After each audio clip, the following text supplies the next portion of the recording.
Why can't robots check the box that says, I'm not a robot? I mean, robots can do heaps of complex things these days.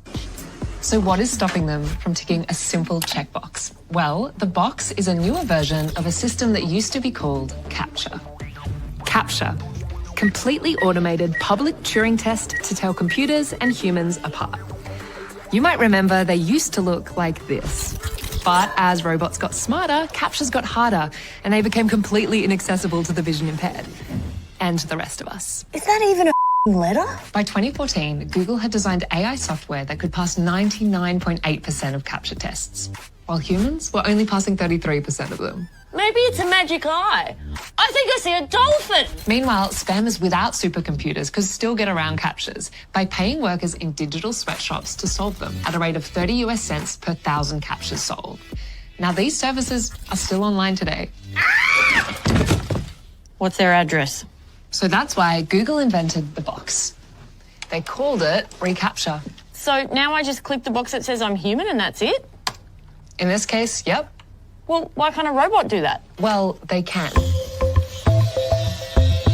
But the click isn't the test. The test comes before the click, like the way your mouse moves towards that box. Google tracks that kind of thing.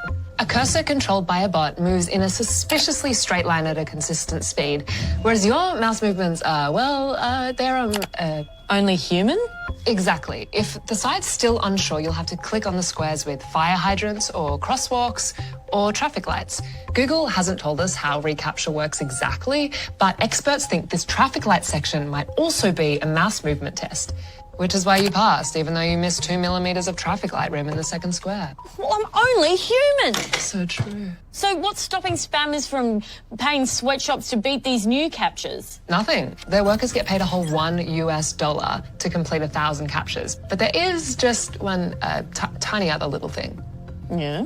Modern reCAPTCHAs also examine your browsing history. What? Your previous internet activity is the clearest giveaway of who is human and what's a bot. Bots, for instance, don't generally Google themselves while perving on pictures of young King Charles and looking into forehead reduction surgery. I did not give them permission to do that. You gave Google permission to. I did not. Yes, you did. Check the privacy link. It takes you straight to Google's privacy statement, which has this video. We also collect info as you use our services, like the searches you make, ads you interact with, and visits to websites that use our services. Google assumes permission to track you all the time. In fact, the latest versions of reCAPTCHA don't even need you to tick a box. They just use your tracking info. And well done. You pass by exhibiting incompetence at every turn. You must be human. What? Don't worry, human error looks really good on you, girl. Anyway, thank you for the intel.